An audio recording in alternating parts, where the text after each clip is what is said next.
Good morning. My name is Philip Jones. Welcome back to Let's Talk on the Second Chance. And I'm Tafaro Cook, two-time kidney transplant recipient and founder of Kidney Care Coaches. If you or you know someone who has stage 3 to stage 5 kidney disease, reach out to us and we can help you with them being coached. Today we're going to take it a little bit different direction. Excuse my voice. I'm still dealing with this nonsense over here. So, give me a couple of days and I'll be back to normal. But we're going to watch a quick video of dialysis life. Transplant Life transported via drone and world first. So we're going to take a look at this and then we'll kind of elaborate. We'll keep it a little bit shorter show today so we can get it in. I know me and Ms. Kubo have some business to take care of today. So but we want to bring you the show because we missed yesterday. I'll take responsibility for that one, but we just want to get back on track. So here we go.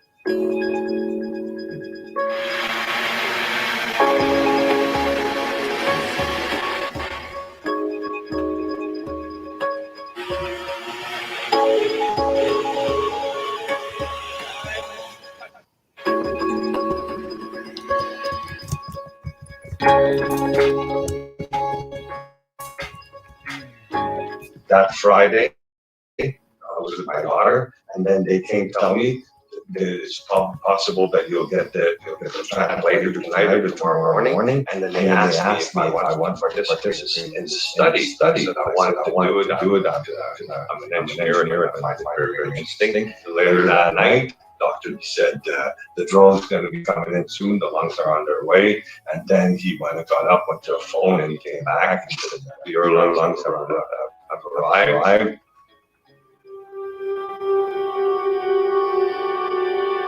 Can we make the organ better? We found that we can actually improve that. What we've done is built a system where we actually transport donor lungs to the repair center, repair them on ex vivo perfusion, and then transport them to the transplant center.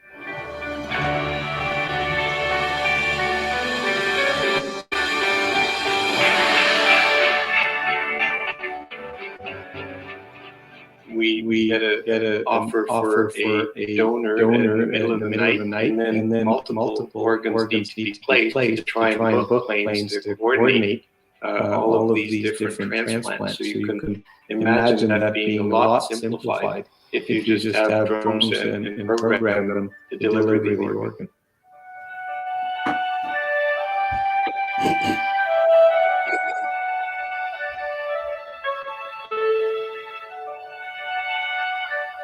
The organ is put in a liquid solution, which serves as sort of a shock absorber. On top of that, we added a custom-made case made out of carbon fiber material, which has been designed to minimize any vibration loads associated with the drone transport.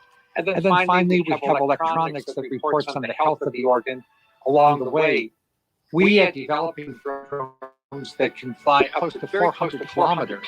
We hope that would allow organs to be flown across large distances anywhere in the world. The recovery from the operation is going good, progressing as predicted. We saw the film of the drone landing on the hospital here, and that was just amazing. And I saw that they had my lungs in it, and we're coming out. That was just amazing to see that.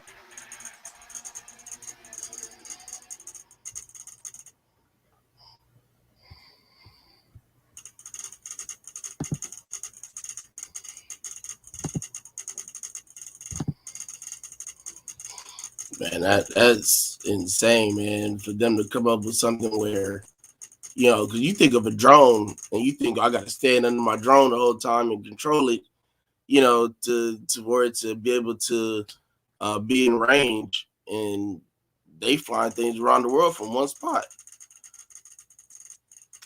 Amazing, man. Again, like we talked about, the ingenuity, the technology of all these up-to-date things happening. And I never forget when I would say around 2000, it seemed like 2004 to 2007 or 2010. You didn't hear anything really going on in this world. You didn't, if you did hear about it, it was like vaguely. But now you're starting to see like a surge of technology that is revolutionizing the transplant industry like leaps and bounds. You know, just think about how convenient that is. At first, someone will have to go pick that up, 2 or 3 people in a vehicle, traffic, taking the risk of getting injured, you know, in a traffic jam or getting an accident, and then the kidney has to stay there, or I mean, the organ, whatever it is, has to stay there. It's taking so many risks when it's on the road, opposed to if it's up in the air, it just has a straight direct flight, nothing impeding this progress at all. It's just going straight there, doing its thing, and it gets there at an efficient time. You have an ET of X amount of time, elapsed time, and it gets there and it's ready to go. You know, they even took consideration of putting it in some liquid to prevent vibration and things like that. So again, modern technology at its finest. You know, we're starting to see these things where, you know, and the guy who just had his transplanted lungs droned in, he's sitting there with a dog on his lap and he's ready to go. He's ready to go home because he's good. Right. So it's remarkable. It was successful, and it's amazing to see the technology and the advancements that we're seeing nowadays. And you know, for us, it's good to see people in these professions, you know, as professionals, that they care about the people that deal with organ failure and things of that nature, you know, because like we had this conversation before, right? And it's not to come down on any other illness or anything like that, right? But you don't see commercials on, you know, National Kidney Foundation, Why Not Foundation, AAKP, nothing like that, right? But you see all these videos on, you know, cancer for you, the breast cancer, things that way. And again, I have nothing against anybody with these illnesses. We all have to fight the fight to live. So my respect is there. I'm just saying that I think the attention needs to be paid all the way around for it to be made a difference, right? It just can't be 2% here, 15% here, 30% here. I think it needs to be kind of an equal balance of attention being paid to these illnesses, because what happens is like we just talked about how people are dying from COVID and stuff like that, right? yeah, it's a high number because it's a lot of things that haven't been addressed in on that side of certain illnesses, and that's just me. Please don't include Mr. Cook on that unless he states so. But um, that's all. I just think it needs to be more attention paid, and not just kidney failure, not just liver failure, organ failure, but all of these things: diabetes, high blood pressure, sclerosis, anything. So I want to make that. No, I'm not just saying it because I'm a transplant patient. I'm saying it in general, period. That all of these illnesses need to be paid attention to try to be uh, fixed, I should say. I was going to say cured because we know that's a possibility that may not actually be there, but where these things can, some things some actions can be taken to make certain things better for certain people. So I'm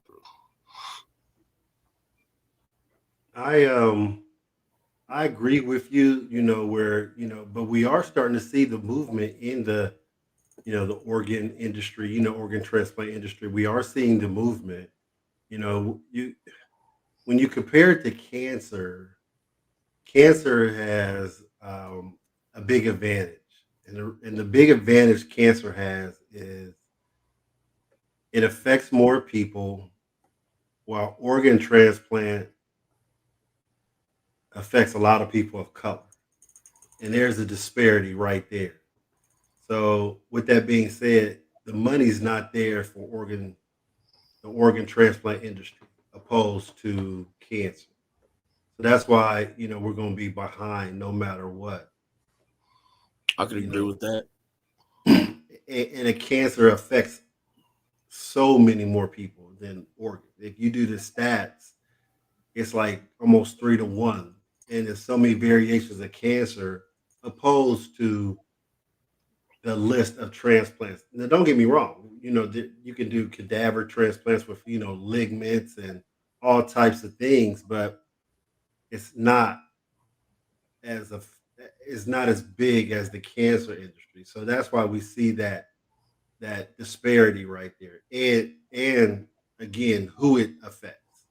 So those two disparities have a lot to do with what you talked about. And granted, I'm with you on that, man. I would love to see more. But with that being said, there hasn't been a week that goes by that we haven't seen any, remarkable technology that is happening in the industry. You know, yeah, of course, we're not going to see the commercials. We're not going to see that because it's just not that big. It doesn't affect that many people. We see Cancer Society, we see, all the other societies, St. Jude's, all these cancer societies. National Kidney Foundation and other foundations just aren't that big, and they're not dealing with a budget like that.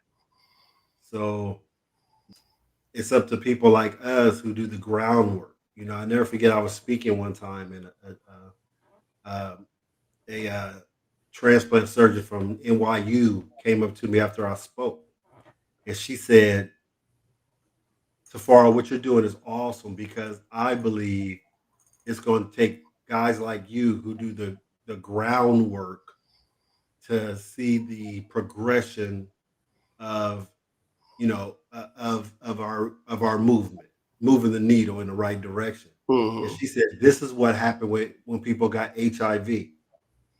Now, how people solved HIV was the groundwork of the people on the ground doing it. It wasn't the doctors, it wasn't the hospital. It was people who got affected, and they made the difference." And that's what she was saying to somebody like you and I, who we get on these podcasts. And don't forget to like and subscribe. But we get on these podcasts and we network with other people in this same industry trying to move the needle. And she said it's going to take somebody like us who are doing the groundwork, the foundation work, just like HIV, to cause the big changes. And I believe, Phil, one step at a time, we are doing it. But it's a big pull. Hmm. And we just got to keep on fighting the good fight. And that's everybody in this, in this area that we're, moving the needle. And we appreciate you all who are moving the needle in this direction. And the good thing is, I like the people who are moving the needle in this direction who aren't physically affected, but they might have a loved one. They might have been a donor, and those people are still moving the needle, and that's awesome too. And sometimes we might not see our work. We might not see this come to fruition 10 years from now. You know what I'm saying? Us doing laying the foundation of the groundwork. Sometimes we might not even be around when we see the evolution. But I am happy that we are seeing the evolution of the pig kidney, artificial kidney, this drone bringing lungs in, and things like that. So every good step is a good step for mankind, I can say. Yeah, I agree with everything you said. You know, it's going to take patience and progression to get to where we're trying to go. I'll give small, quick example. I told you, my dad works at LA Southwest College Community College. It's actually right down the street from our house. He's been there 20 plus years. And when I really started kind of getting around that school, it was bungalows. School started out at bungalows, bro. Like this school, I think started in 1967. From there to like 2000, 2001, maybe a little bit after that, bungalows, bro. Just all bungalows. I think the only like real building that they had was the theater that came in not too long before that, and the physical education building that was not too long. That was also at the same time, right? So between then and now, there are bungalows, but they're not those bungalows. Those are bungalows that they needed when they were doing construction. So now they're on like the end of their construction, right, at this school, and they just broke ground on building a student union. I'm not gonna lie to you, never thought ever on earth that Southwest College would have a student union on their campus. Never, until it came up the other day in an email. But so many things have changed. I've seen so many presidents coming out that school, VPs, deans, things of that nature. Like I said, it's currently a school that I go to. But to see the transition, right, and waiting, because I've heard so many people say so many things, like we talked about before, right? Being what was the name of that book that you referred to? Beside the stoop. I can't remember the first part of it. What's the book? You say the book that you brought up, the movie you saying about being on the side of the stoop. When you hear stuff you maybe not supposed to, or you hear by accident. I can't remember. I'm sorry. As soon as we get off here, you're gonna say it, and I know it because it happens every time we get off. But basically, when you, and it's not so much in this situation of being in a place I'm not supposed to be in, or hearing something I'm not supposed to hear, but it's just, it's not something that you would think a kid would hear that I did. Spook to step beside the door. Right. Yeah. I'm sorry. Yeah. Right. So, to see, a lot of people didn't think certain things would happen, at this school, and it's happened over time.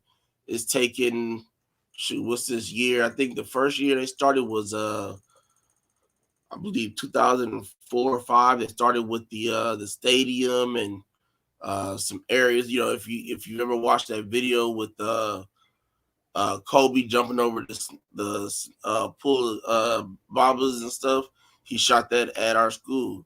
There's a number of things that's been done there, but especially it looks different because of all the construction. But my point is, patience is what's going to get you where you need to go. So we may sit here and this, getting to hit a year of doing this just about, even from, with Mr. Cook. I mean, we did the symposiums and stuff, but why not? So that stuff counts, and we probably had 96 subscribers in 12 months, which is okay. Over time, as we keep working, things will start to progress, things will start to happen. It's the same thing that's going to happen, with this stuff on the transplant side and things of that nature, is that we're going to just have to let it, we're going to have to be patient, let it develop, and it'll come. So, you got anything else, Mr. Cook? I'm done. I'm done too, man. That was awesome. I'm glad you found that video. That was wonderful, man. Thank you know, it was very important to talk about, you know, the investment and what's coming around. That's what, yeah, because like again, I think, with drones, moving, shaking and baking, moving, from hospital to hospital, that's going to be, like I said, I just think that cuts out a lot of time frame. That cuts out a lot of hassle that can happen when you're moving an organ on the highway. Anything can happen. We have a person in need. This car, ambulance or whatever, getting a fender bender, it has to stop. So it's going to take some time. And Right. time is of the essence when these organs are getting transported. So I have Right. nothing to say, but that is wonderful, and I look forward to seeing more and more of these things happen. Definitely. If you're new watching the replay, please hit the subscribe button, like, share. We appreciate your support. And we're gonna go ahead and get out of here today. And you guys have a wonderful, wonderful week. And we love and appreciate you.